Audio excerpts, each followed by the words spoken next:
Picture this. It's a hot afternoon in Delhi. Maybe you just got back from college or you're chilling at home. What's the first thing you do? You grab a glass and fill it with water. You see the water, it looks clean, it looks pure. You take a big gulp and relief. From Mumbai to Madurai, we all do this every single day. We trust the water we drink to be safe, to be good for us. We give it to our parents, our kids, our friends. We think if it looks clear, it must be clean. But what if I told you there's something hiding in that glass, an uninvited guest you can't even see? Imagine we could zoom into that water, like with a super powerful microscope. As we get closer, past the water molecules, we start to see tiny, tiny specks floating around. They look like colorful dust, almost like confetti. But they are not dust. They are not natural. These are microscopic pieces of plastic, an invisible threat that has silently crept into our lives and our water. It's a problem that's not just in some far-off country. It's right here, in our homes, in our rivers, and in the very water we rely on to live. It's a bit scary, I know, but we need to talk about it. This isn't a scene from a science fiction movie, my friends. This is the reality for many of us today. These tiny particles, called microplastics, have been found in rivers like the Ganga, the Yamuna. So, what are these microplastics we're talking about? Think of it this way. You know that plastic bottle you throw away, or the plastic bag that flies off into the street? They don't just vanish. Over time, the sun, the wind, and the rain beat down on them. They become brittle and break apart.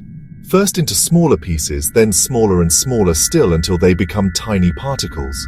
Microplastics are extremely small pieces of plastic, usually smaller than a grain of rice. Many are so tiny you can't see them without a microscope. They are the ghosts of all the plastic we've ever used and thrown away.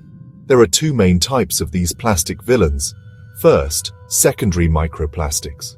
These come from the breakdown of bigger plastic items. Think of a plastic chair left on a rooftop in Jaipur. The harsh sun makes it crack. The monsoon rains wash it. Over years it crumbles into countless tiny fragments. Those fragments get washed into the drains. Plastic bags, food wrappers, bottle caps, fishing nets. Each slowly sheds tiny plastic bits into our environment. It's like plastic dandruff falling all over the planet. Second, primary microplastics. These are made tiny on purpose. Face scrubs with little beads. Every wash releases thousands of tiny plastic fibers which get flushed away with wastewater. But how do they get from a plastic bag on a street in Bengaluru or a washing machine in Kolkata all the way into our drinking glass? It's a long and winding journey, and our rivers and drains are the superhighways for this plastic traffic.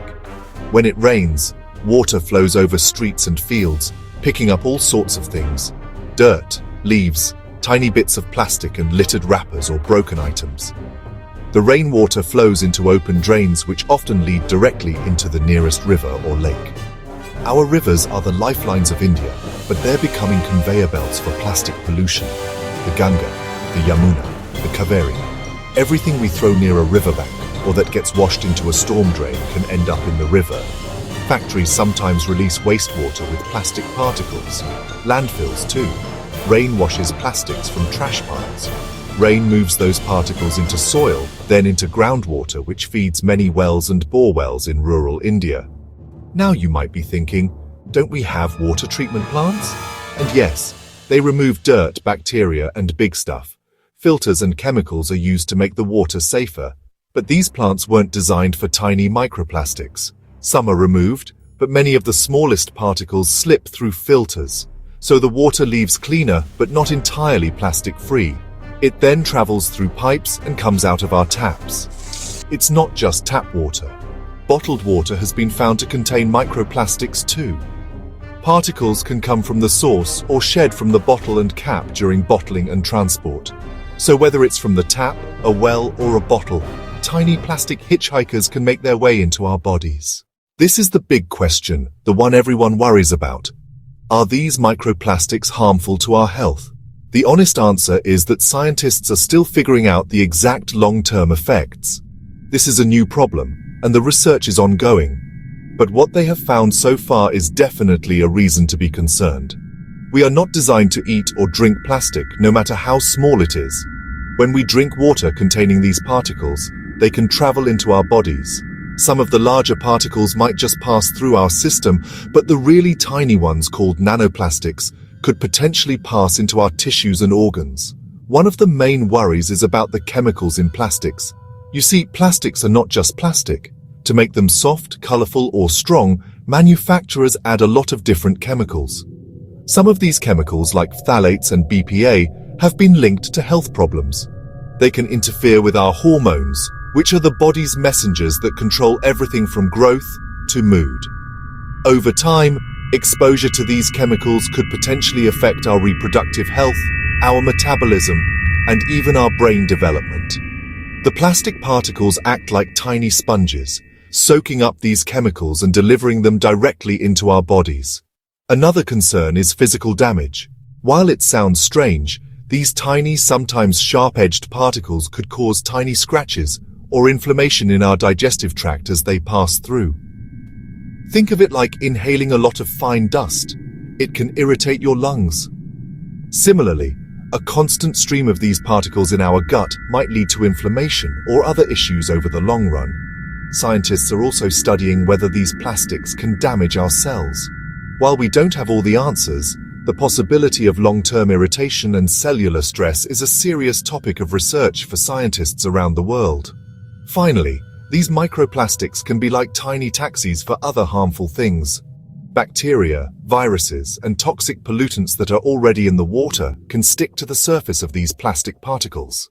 The situation might sound a bit grim, but the good news is that people are starting to wake up and fight back. All across India, there are heroes, scientists, citizen groups, and even the government who are taking this problem seriously. At places like IIT Bombay and the National Institute of Oceanography in Goa, scientists are working hard in research labs to understand the scale of the problem.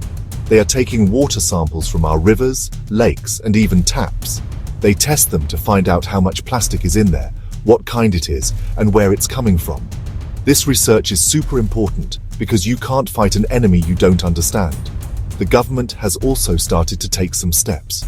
You've probably heard about the ban on certain single-use plastic items: thin plastic bags, straws, and cutlery. This is a big step in the right direction because it aims to cut the problem off at the source. If we use less plastic, less of it will end up as waste and break down into microplastics. Many cities are also trying to improve their waste management systems, making sure more trash is collected and properly disposed of instead of being left to pollute our environment. But it's not just the government and scientists. The real power is with the people. All over the country, amazing non-governmental organizations and groups of ordinary citizens are taking action. You see them on weekends, cleaning up beaches in Chennai or the banks of the Yamuna in Delhi.